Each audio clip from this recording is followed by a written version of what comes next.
Welcome, love bugs. It's your Palo Santo Mommy here, clearing out ish with love and light. Let's jump right into today's topic, unveiling the secrets of emotional warfare.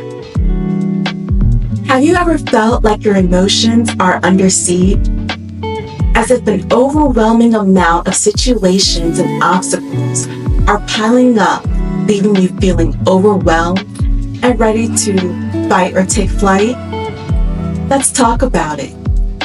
The intricate realm of emotional warfare, exploring how our feelings can be both weapons and shields in the battles we face. From dissecting the hidden impacts of emotional conflicts to unveiling strategies for leveling up our inner defenses.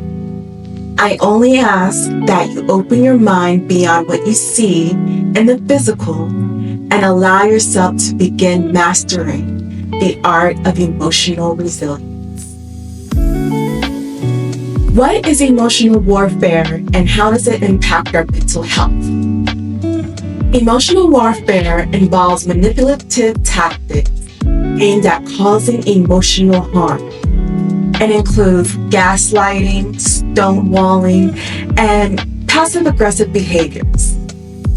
The impact of emotional warfare on mental health can be devastating, leading to anxiety, depression, low self-esteem, and even post-traumatic stress disorder.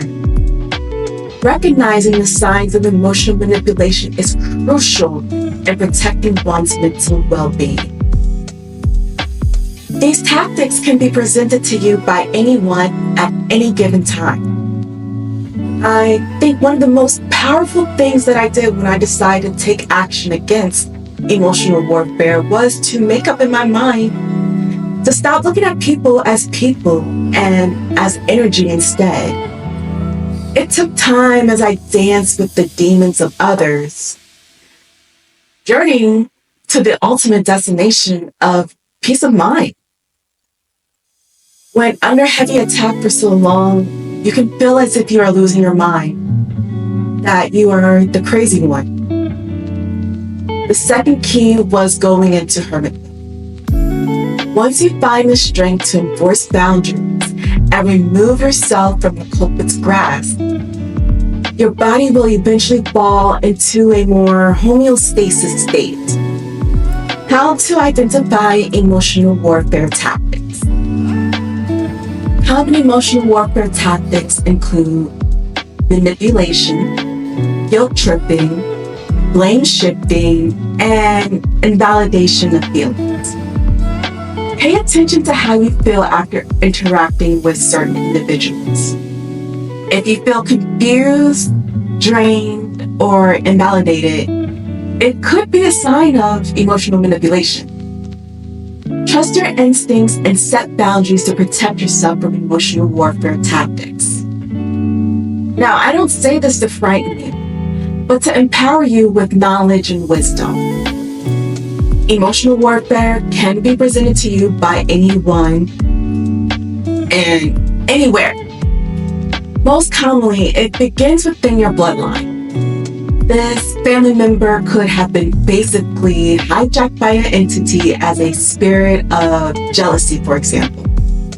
And they have plotted against you your whole life.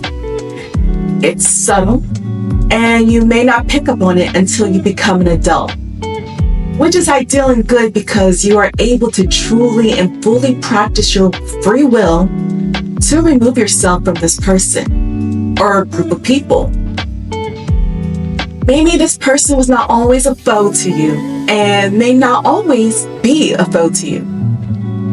Usually those who are hijacked, own frequency was lowered in order to align with this entity, or as the example being used, with the spirit of jealousy. This is why it's important to keep your spirit aligned to a high frequency, no matter what your surroundings may look and feel like. Faith and keeping your heart as light as a feather, two of my favorite things to wake up to every day and keep in mind, body, and spirit. Dealing with emotional warfare in relationships. Pray, pray, pray. Read your spiritual books and teachings. Listen to podcasts and those who align with your beliefs on the subject. Educate yourself on leaving these type of relationships. Make a plan and execute. Communicate openly and assertively about your feelings and expectations in the relationships. Seek support from trusted friends, family members, or therapists to gain perspective and establish healthy boundaries. Consider counseling or couples therapy if emotional warfare persists in relationships. Call it out, basically. Do not let these people run havoc in your life. You have to understand that the main goal is to shut you up, throw you off alignment, and take your spot, or simply to destroy you, however that may look like. Trust your instincts, trust your body, and for the love of God, butterflies, honey, is not a good thing. This is a bodily response to the energies around you. That is your angels and guides telling you, hey, you peeping this? Tighten up. Okay, so an example. You explain to your mate that when they tell you that you're going to have date night and they don't follow through. But they don't only not follow through, but when you call to inquire, you don't hear from him or her until the next day with some elaborate excuse or story. This is something that you're not going to entertain in a relationship. You can tell when someone is practicing emotional warfare against you. One, they don't give a heartfelt apology. I say in this way because anyone can say sorry, but you may never even hear that from someone who is practicing emotional warfare against you.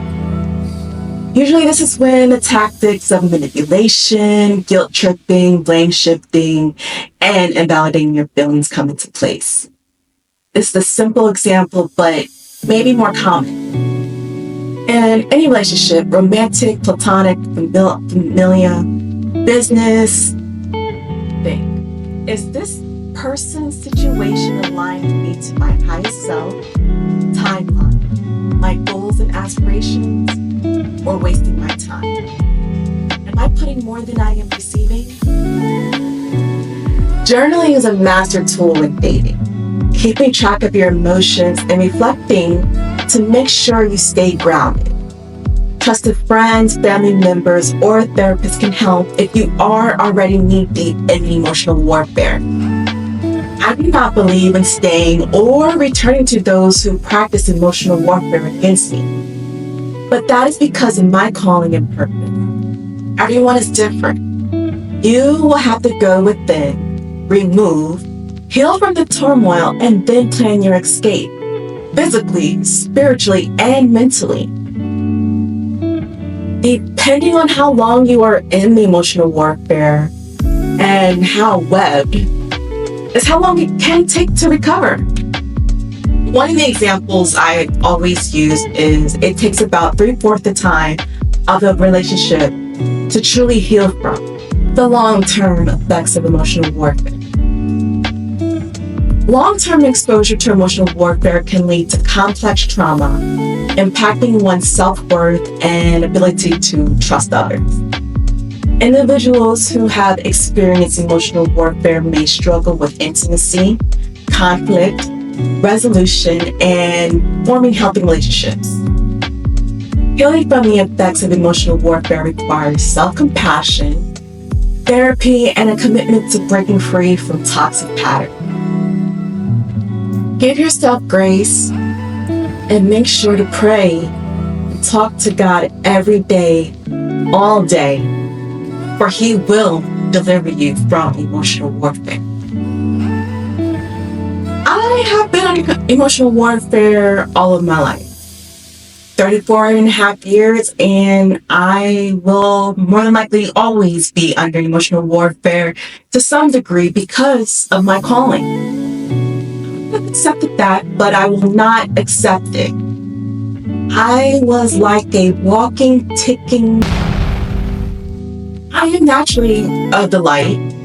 I attracted some shady people, abusers, users, addicts, scam artists.